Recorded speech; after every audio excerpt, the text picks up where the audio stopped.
So, Francesca, how are you practicing biosecurity measures at your place? Are there basic standard operating procedures that everyone should be doing to keep their birds healthy? Oh my goodness, yes. This ounce of prevention is worth the pounds and pounds of cure. Avian influenza is a really tricky one because the birds don't usually live long enough to create a strong resistance to it, and so a lot of them perish.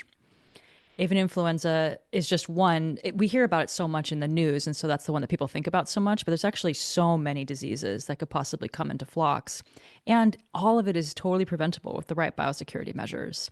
So here on our farm, we're not open for tours. We don't allow folks to come in and interact with any of the birds.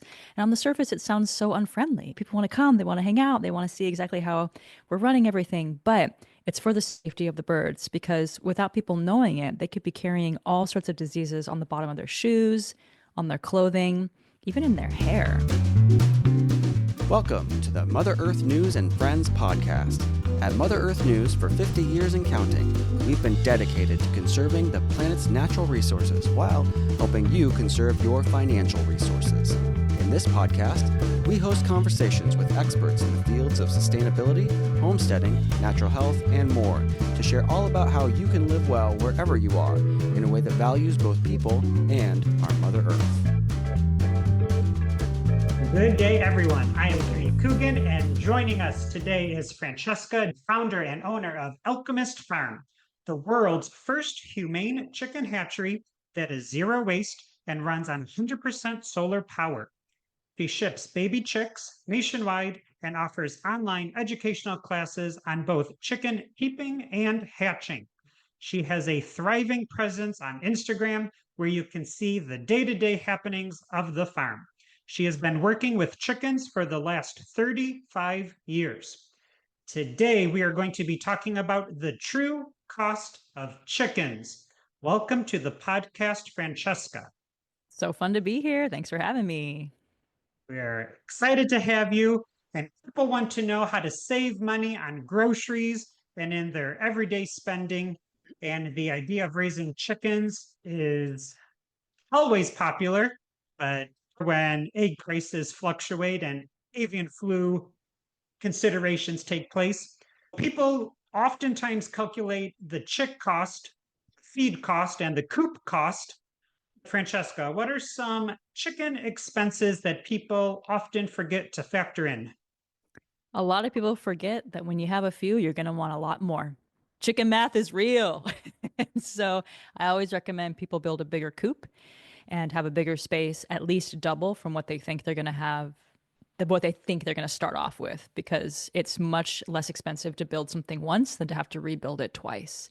So build something for double the amount of chickens. If you think you're only going to have 3 for your family, plan for 6, because once you have them and you enjoy having them, you're going to be wanting a lot more. As of today, we are breaking ground for a greenhouse on my property, and I did the same calculation. I might as well get the biggest one I can afford now rather than try to scale up later. Build it once and build it well and invest in infrastructure that's going to work. You can definitely scab things together and put things together, but if you can invest a little more in the beginning, it's going to save you so much time in the long run and protect the birds better. That's a perfect segue into the next question because we have a lot of do-it-yourselfers listening, and they are very handy and they can make their own chicken coops out of recycled materials. And we often advertise those and show them off in our backyard poultry magazine. What are some of your favorite DIY chicken coop ideas, and what should we not be putting corners on? Never cut corners on the predator proofing aspect of it. A lot of people will buy poultry wire. It's unfair that it's called poultry wire and they think that it's tight enough of a weave to protect the birds from predators, but it's actually not. Weasels can get in there, rodents, all sorts of different things. A raccoon can actually get its little paw in and pull at the chickens while they're inside of the coop or inside of the run. So never use poultry wire. Always use either hardware cloth or aviary wire is a tighter weave. Now, those two things are a little more costly, but if treated properly, it can last 10 plus years. And so that first initial investment is going to be protecting your birds, because there's nothing worse than raising them up into adulthood and then some predator comes through and you lose all of your work and your effort and the lives of the birds. It's very sad. So that's where I recommend never cutting corners. And if you have your coop or run directly on the ground, making sure that you're putting the aviary wire down on the outside like a skirt. And I'm holding my hands up for those who are just listening. I'm making a corner with my hand and then I'm making like a skirt motion out to be able to show that you want to be able to make sure that your wire doesn't stop right at the ground where the coop meets the ground. You need to come out a little further because predators always come to that corner and they're going to try and dig under. And when they meet wire, they'll stop. So don't cut corners there. And there are so many different amazing DIY setups. It all depends on what's right for your backyard and how much space you have, whether it's a mobile coop, stationary coop, that's going to look really different, and the type of materials you're going to be using. So first and foremost, ask yourself what kind of lifestyle you'd like with the birds. How do you envision interacting with them? And then creating any kind of a coop that in the long term is going to be super easy for you to be able to clean and interact with the birds. Because if it's easy to clean and maintain, you're going to be doing it more often and your time with the birds is going to be more enjoyable and not feel like a chore. Like you mentioned, raccoons and weasels, it's going to get very costly if you lose poultry to predators. What are there seasonal predators that we should be thinking about during the summer, or are they ever present? It all depends on where you live. Here in Northern California, where I am, bobcats like to come around in the spring and the fall. Bobcats can definitely do so much damage, but they can be outsmarted if you just pay attention to their patterns. I have either first in the morning dawn predators or dusk bobcats that like to come around, and I use auto doors that keep the birds locked in for an extra hour past dawn, and that prevents the dawn predator from coming out. I didn't realize this was an issue until I came out and my numbers were really low, and so I sat out in the field from 4 a.m. on to see, okay, what is happening here, because I couldn't get a game cam big enough. And lo and behold, a bobcat was just sitting there waiting for this auto door to open, just like it was like the drive-through at Mickey D's or something. Like, all right, here's my day and here comes my meal. I was blown away. And so now we just have automatic timers that make sure the birds are kept in a little bit longer in the morning and then go in a little bit earlier at night. So that's how you can outsmart something like that. Hawks definitely are seasonal as well. They'll move through, and if you can prevent them, any predator, from getting a taste of your flock, they won't be coming back. But once they've gotten a taste, then they know, oh, this is delicious. Everything likes the taste of chicken, and they're going to keep coming back for more. So everything you can do up front to make sure that they never get to the birds, the better. And something else I wanted to mention before about the DIY piece is that I love investing some time, and it's not a lot of money, into making your own DIY waterer and feeder, because you can save so much time and money in chore hassle in making sure that you have gravity fed feeders and waters. I can maybe send a link in the show notes to my favorite ports that you can just put directly into any kind of plastic container, any kind of garbage can that you have sitting around, any kind of size. And the chickens can just put their little heads into these chicken feed ports, and it's waterproof. They've lasted for years and years for us, super UV resistant. And then you can just fill it from the top and you're not having to shake out the feeder if there's any kind of droppings from the birds. And then also gravity fed waterers. The gravity fed waterers, you can, with very simple hardware, create a gravity fed system that comes down from a big plastic barrel, like a pickle barrel or something like that. You can find these all the time, and then goes down to a PVC system with chicken nipples. And I love this because then the water always stays clean and it doesn't attract wild birds. We'll talk about the importance of not attracting wild birds later, but this is my DIY recommendations for now. Really future proofing your chore time with the water and the feed in particular. While some hawks and owls migrate through, I also noticed an influx of predation during the nesting season when the birds of prey have their chicks, because they're looking for food as well. Oh, yeah, all of it. Mountain lions, cougars. I don't have bears here, but bears definitely have a season to them. So it's all about being aware of what's moving through your neighborhood. And chickens are really great for that because it forces us to pay attention to the seasons. They get us out at dawn, they get us out at dusk to make sure that they're safe, and we can really see all of this other nature on display that we wouldn't normally see if we're just hanging out inside. Another financial factor is the loss of birds due to avian flu. And of course, that is increasing the egg prices.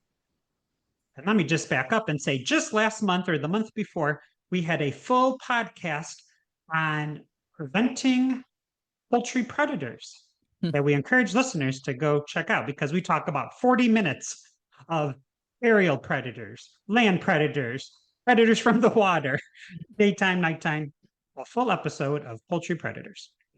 But maybe a problematic thing for poultry that people don't think about are diseases. So, Francesca, how are you practicing biosecurity measures at your place? Are there basic standard operating procedures that everyone should be doing to keep their birds healthy? Oh my goodness, yes. This ounce of prevention is worth the pounds and pounds of cure. Avian influenza is a really tricky one because the birds don't usually live long enough to create a strong resistance to it. And so a lot of them perish. Avian influenza is just one. We hear about it so much in the news, and so that's the one that people think about so much. But there's actually so many diseases that could possibly come into flocks. And all of it is totally preventable with the right biosecurity measures. So here on our farm, we're not open for tours. We don't allow folks to come in and interact with any of the birds. And on the surface, it sounds so unfriendly. People want to come, they want to hang out, they want to see exactly how we're running everything. But it's for the safety of the birds because without people knowing it, they could be carrying all sorts of diseases on the bottom of their shoes, on their clothing, even in their hair. I never show any birds in any kind of exhibition or a fair. Any bird that leaves the property stays off the property and doesn't come back to the property. So I'll have closed flocks and maintain a closed flock to be able to prevent new transmission of possible diseases here. So that's how I'm preventing it on the human front. If I have any friends come over who have chickens, they know that they need to wear a separate pair of shoes and they shower before they come. And then they also don't go anywhere near any of the birds. So they're like coming, they park, they come directly to my house. People who work here with me also don't interact with any other flocks, don't go to feed stores, don't go to fairs. We all have only one pair of shoes that we wear when we're interacting with the birds and a fresh outfit when we're interacting with the birds.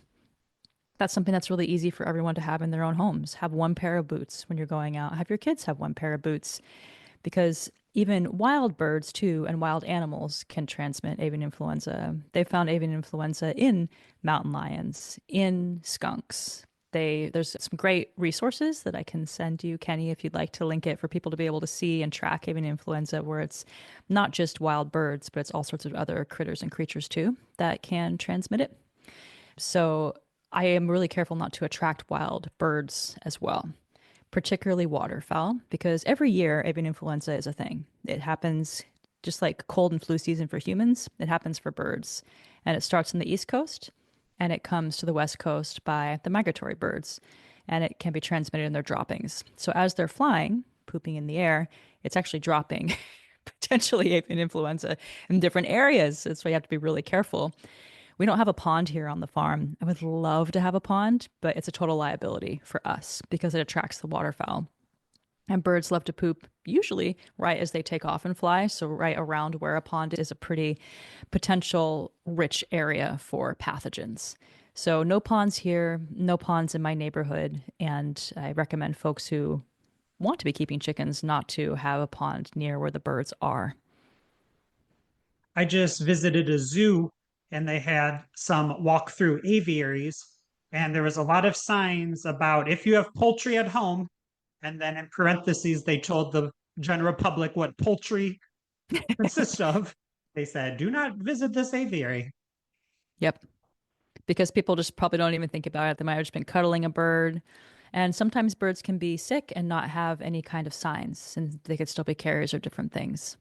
So that's the hard part about keeping chickens. I don't say any of this to freak anybody out. Like keeping chickens 99% of the time is just super easy, sweet, and fun. You just got to be aware of these preventative measures. Always washing your hands before and after dealing with them too. Even though all my birds are clean, I'm part of the MPIP program, and that means that my birds are tested a couple times a year to make sure they're all free of different diseases to be able to ship over state lines. It's what allows me to be a hatchery. I know all my birds are clean and healthy. I'm still washing my hands every time before I work with them and every time after. For Backyard Poultry Magazine for the year 2025, I'm doing the chicken profiles of different rare and endangered breeds. And coming up, I did an article on one heritage breed where one of the breeders told me that breed is extra vulnerable to Marek disease, which I was surprised to hear. Francesca, can you tell the listeners what is Marek's disease, and does your flock get vaccinated for that? Marek's is the other really common one that people hear about. It's one that's really visual, and when it happens, it's really debilitating and sad. So that's another, avian influenza and Marek's are the two big ones that people hear about. But there's so many other things. But Marek's is a neurological disease, and so it can take a lot of different forms. Some birds can have it and be carriers, and nothing ever happens to them. Other birds, if they get it, it can attack their eyes, and so they can go blind. Other birds, what's most commonly seen is lameness, where suddenly their legs don't work anymore and they can't walk. So it can take a couple different forms because there's many different strains of Marek's. Marek's is like tetanus. It's in the soil pretty much everywhere. And flocks that have really high stress are more susceptible to it. So long ago, when I started my breeding program over 10 years ago, I was sourcing different bloodlines from different breeders all over the United States to try and make something of my own, work with my own birds. And I found that a lot of the birds were susceptible to Marek's. And so instead of vaccinating for it, because the type of vaccines that I was able to access at my level of a breeder were just to be able to give shots to the birds, and it was only covering one or two strains of Marek's, but there's so many different ones. I made the choice not to vaccinate for Marek's and to breed for resistance instead. And it's been 6 years since I've lost a bird to Marek's. And I'm really careful with how I breed to breed really strong birds because I wanted people to also have a stronger, more resistant program from my birds. And I always tell my customers to make sure they keep their flock stress low. I'm really aware of that. Like there are natural stressors like high heat or very cold that we just can't control, but I make sure not to stack stressors. During a time of really high heat, I'm not integrating any other birds into my flocks. That's another stressor. I don't have dogs that are like barking at the birds incessantly. My kids know how to interact with the birds and they might like shuffle around and play with them and chase them a little bit, but not to the point where they're causing the bird's heart rate to go up so high that they're just totally stressed out again, just being chased and chased. So there's really some simple protocols that you can have to keep flock stress low. Vitamins, electrolytes, minerals during big high heat waves, making sure that they can have their cool downs, things of this nature to be able to keep their immune systems high. It's just like humans. A lot of us, when we're overstressed, our immune systems go low. So we got to think about the birds the same. Keep their stress low, make sure their food is clean, their water is clean, they constantly have access to what their bodies need to repair themselves and keep them healthy. Today's episode, we're talking about the true cost of chickens, and it's going to get costly if you purchase breeds that are fanciful, but are not good egg layers, or heavy meat birds that aren't great at food to meat conversion. So, what are some of your favorite chicken breeds for production? Because I certainly have been on those websites where I'm seeking frilly feathers and feathers on the legs and different colors, and then they say lay 1 to 3 eggs a week. Yeah, it's tempting to go for those kind of breeds. And I'm a firm believer that there's a chicken breed for every human, just like there's a breed of cat or dog for every human. So it all depends on what you're looking for, your experience with the birds. Some people really want the chickens as pets. Other people want them to keep down ticks in their yard. They need like really good foragers that are going to be out there in the tall grass that are predator aware and wise. Some people don't give their birds any names, but are just looking for straight production egg layers. Know this, if you are going for just straight production egg layer, like a pearl leghorn, they're known to lay sometimes 7 to 8 eggs a week, meaning more than 1 egg a day. They are not going to live very long. There is a cost to laying eggs at that high of a rate. And oftentimes those birds are also susceptible to different kind of cancers. So they'll live 1, maybe 2 years max, lay a bunch of eggs, and then expire. So depending on your desires for your flock and what you're looking for, you may not want the highest production layer out there. You may want something that maybe lays 5 eggs a week, 4 to 5 eggs a week, and that's still reasonable. That bird can live to 14 years of age. I've got customers who have birds that are as old as when we first started the hatchery. And something that I've really focused on in my breeding program is breeding for climate resilience and egg laying ability. Birds that can take really high heat, birds that can thrive in the snow, and birds that are going to lay really well. My Azure Egger line, they'll lay 5 to 6 eggs a week. Same with my Alchemist Blues. They're guaranteed female. They're a smaller framed bird. And so they're going to be not eating tons of grain, but they're going to be laying at a really high rate for you. They can take up to 113 degrees because that's what it gets to be here on the farm. I have customers in Arizona where it gets hotter and the birds have thrived, but I don't know exactly what that's clocked in at in terms of the heat. And then they run around just fine in the snow. So I like to go for breeds that I've created here because I'm looking for what I'm looking for, which is a really high layer that's climate resilient and that's just resistant to all sorts of diseases and issues. So that's my favorite. In the introduction, I mentioned that you are a humane hatchery. What is your definition of that? What does that mean? This is such a good question because that word humane means so many different things to different people. There is no gold standard. There's no testing or like benchmark for what I'm doing out there. I just didn't see what I wanted when I was going to order chicks from big scale hatcheries. And so I created something on my own. All of my birds are out free ranging on their pastures. There are no breeding cages. There's no warehouses here. And that's pretty controversial. A lot of people say, hey, you want to keep the birds safe from avian influenza. You want to keep them inside of warehouses. You want to keep them perfect climate control. That's just not how I would want to live. And so that's not how I choose to breed or run my business or my farm. So all of my birds are outside in sunshine, able to live the lives they want to live and dust bathe. So the adult birds, my breeding flocks, I believe are treated in a more humane way.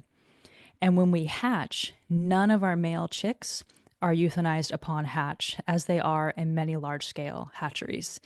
This is kind of the dark side of the chicken hatchery world and raising chickens that a lot of people don't talk about. They don't realize that, of course, with many of these birds, it's pretty much a 50-50 split. If you're hatching out 100 chicks, 50 of those chicks are going to be male, and pretty much everybody wants egg layers. They're not interested in roosters. And so 50 of those hens get sold, but what happens to those other 50 roosters? A lot of them are just put down or ground up in dog food or things like this. You could Google this if you want to get a little more information. So I knew that I couldn't support that. And so I had to find a different way for our farm. And so I started to partner with different families in our local area who wanted to raise those roosters for meat.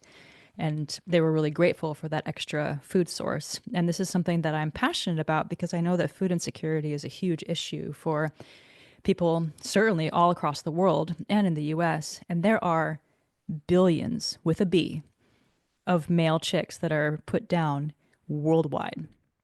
I know if we could get creative with that food source, food insecurity doesn't have to be what it is. So we donate those males to families who raise them for food. And we also started shipping them 2 years ago. So I talk about it a lot on our Instagram feed and for our newsletter subscribers. If anybody wants male chicks to be able to raise for food, we ship them to them and they just pay the cost of the shipping.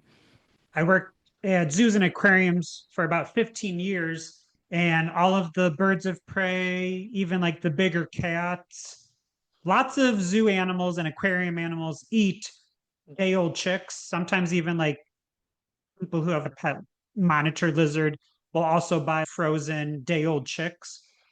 And I also often thought that I know these chicks are a straight run. They're not just the males that people aren't buying. So there's still billions of male chicks that are being euthanized, even though there is an outlet for day old chicks. I have a master's in global sustainability with a focus on food safety and food sustainability. So yes, humans also need meat and food. And it just seems like a win-win for all this half of the chicks that we're hatching out. We could be Yeah. providing food for animals, but also people if they're willing to raise them a little bit older. Yeah, I think there's just an education piece that needs to be put into place there and education on this is happening. Here's a solution if you would like to take part in that. And Get to know your food sources a little better. A lot of people want to know what's in their food these days. How is it raised? How is it treated along the way? Is it going to actually nourish their families?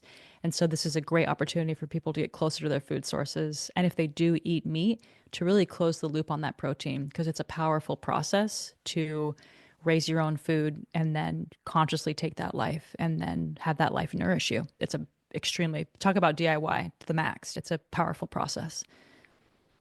We are going to take a quick break to hear a word from our sponsor. And when we return, we'll be focusing on eggs. We are back with Francesca, the founder and owner of Alchemist Farm. To get edible eggs, you must feed chickens some good food. What are some ways to reduce the cost of chicken feed? Because I think last month, the Livestock Conservancy, Jeanette Behringer was on, and she said, it's very expensive to raise chickens and to get good quality eggs. So, Francesca, how can we reduce the cost of chicken feed? Lots of people will turn to fermenting their feed. That makes it stretch longer. It's more digestible for the birds, so they're going to be making more nutrient dense eggs for you, and it makes the grain last twice, sometimes 3 times as long. Past fermenting feed, something that's really overlooked and something I'm really passionate about talking about, is saving all of your table scraps and your kitchen scraps in a composting bucket, and then once a day giving that to your flock, because that's going to be giving them more diversity in their diet, more nutrient rich eggs. Not all eggs are laid equal and created equal. It's all based on what the birds are being fed, how they're being treated. And you're going to be seeing much bigger yolks, much denser yolks, healthier eggs from birds with a diverse diet. So you can cut down on your feed bill by also helping with a huge ecological problem, which is all of the food scraps that go into our landfills and cause all of these greenhouse gases. Feed it to your birds. It's less trash that's going into the landfills and the curb. You go out into the curb each week. It's less work for you, and it cuts down on your feed bill. There's very few things that chickens cannot eat, and so this is a great way to be able to divert your waste stream into more eggs. Pasturing the birds too gets them out and eating all sorts of grubs and bugs and things and the grasses. And so that helps keep ticks and different bugs down in the yard, and it's going to be cutting down your food bill.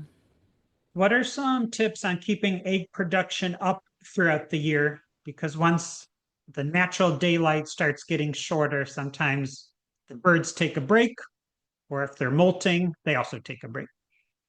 This depends on your relationship with the birds. Some people like to give the birds their natural break in the wintertime when the daylight hours are less. This will prolong the life of the birds, and it makes it so that they're going to be laying really strong come the springtime. But if you're someone who can't afford that and you just want to be able to make sure that you're getting eggs year round, then people will put supplemental light in their coops. And it doesn't have to be very much. This can be just a small light bulb that's in the corner of the coop. You can put it on a timer. I like to have it be on the night side of things as opposed to first thing in the morning if you're going to be doing this, because if it's first thing in the morning that the timer goes off, then suddenly the birds are just awake and it's rude on their nervous systems, versus if the sun's going down, but they go into the coop and they're like, I guess it's still just like dusk and daytime in the coop. And you make sure you have their food and their water inside the coops. They're still eating and they're still drinking because you're prolonging their day inside that coop. And that will extend their egg laying through the winter. They're not going to lay as strong as they will. Like year round, the birds do need some sort of a little bit of a break unless you're really giving them some super excellent nutrition. That's a whole different episode of diving into what that looks like. But supplemental lighting, very simple to do. And you want at least 14 hours of daylight. Some people say 16 hours of daylight. So you can just adjust your timer accordingly for that. One way to maybe save money is by selling eggs, but also people like to just have a basket of colorful eggs. So what are some of your favorite breeds of chickens that lay non-white eggs, I suppose? This is my wheelhouse. So I started the hatchery because I wanted to have a humane option and also because I love egg color. We have birds that lay dark chocolate eggs, like our French black copper Morans and French blue copper Morans. And if you just Google a Morans and go to any kind of hatchery, you'll be able to get them, but not necessarily laying the dark chocolate eggs that you'll see on our website or our Instagram feed if you look. These are true chocolate, gorgeous eggs. So we're spending a little bit more up front to get the birds that are actually going to give you the egg color that you want. Our moss eggers are a lovely breed that lay these dark, rich, mossy undertone greens, all different shades, which are really fun. A flock of just those alone will lay you really interesting eggs that are all different shades of green. Our alchemist eggers lay all sorts of different speckly green eggs. Our sage eggers will lay a sage speckled egg. Summers lay a like coffee colored egg with dark speckles. Our azure eggers and our alchemist blues lay a bluish greenish egg. So whatever egg color you're looking for, we got the rainbow for you. We even have some pink tinted eggs from our double silver lace Barn of Elders and Bantam Cochins, which are smaller breeds, but they still hold their own on laying. They lay pretty steadily, and the Bantam Cochins can go broody. So they can help raise some chicks for you, which is pretty awesome if you don't want to incubate your own eggs. A question that we get asked often and that you get asked all the time is, do colorful eggs taste different? And I'm going to answer that because we've answered it many times. They taste the same. Francesca, what is the point of having a beautiful colored egg?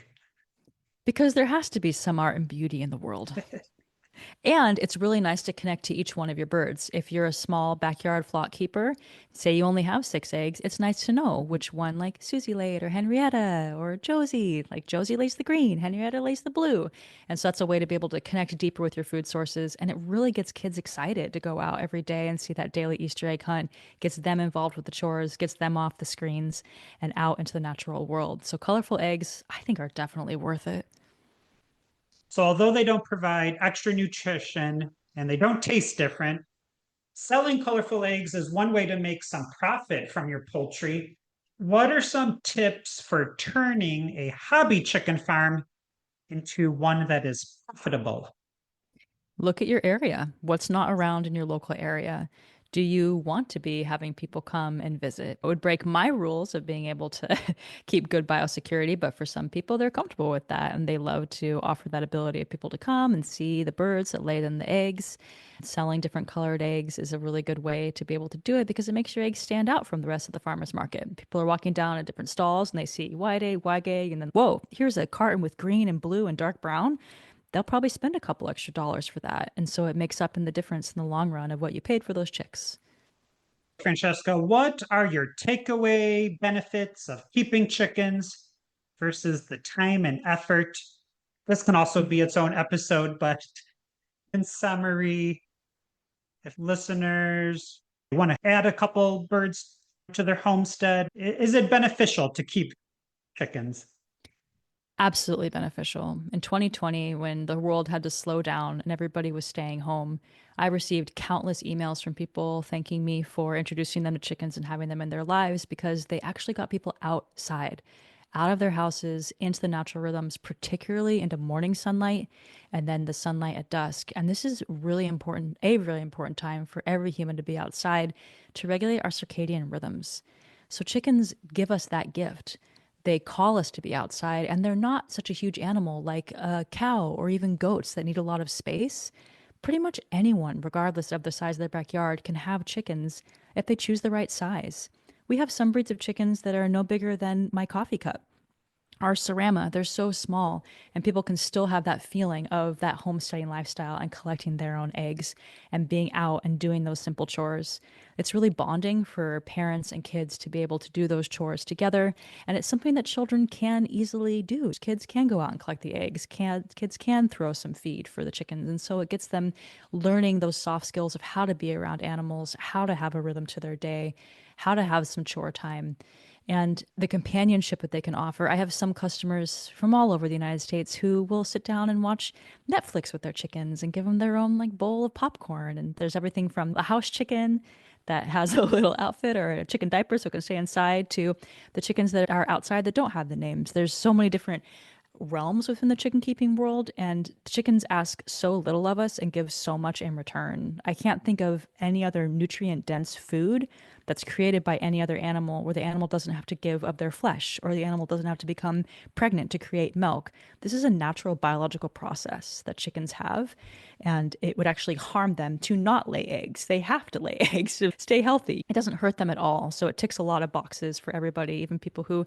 are vegan will sometimes eat chicken eggs that they've raised of their own birds because they know like this is a natural thing. It's not hurting the animals. So There's a chicken breed for everybody, and they just offer us so much and ask so little in return. I think they're absolutely worth having. They're a gateway animal to a whole different lifestyle that helps us connect to our food sources, pay attention to our waste streams, know where our food's coming from, and how it's treated along the way. I love them. I had a Sarama chicken, which is a coffee cup size bantam, named Attila the hen. Love it. Thank you, Francesca, for a great conversation today about the true cost of chickens. Happy to be here.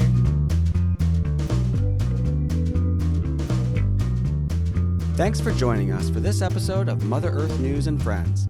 To listen to more podcasts and get connected on our social media, visit www.motherearthnews.com/podcast. You can also email us at podcast@ogdenpub.com with any questions or suggestions.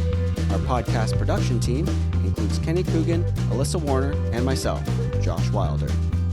Music for this episode is the song Hustle by Kevin MacLeod. The Mother Earth News and Friends podcast is a production of Ogden Publications. Until next time, don't forget to love your mother.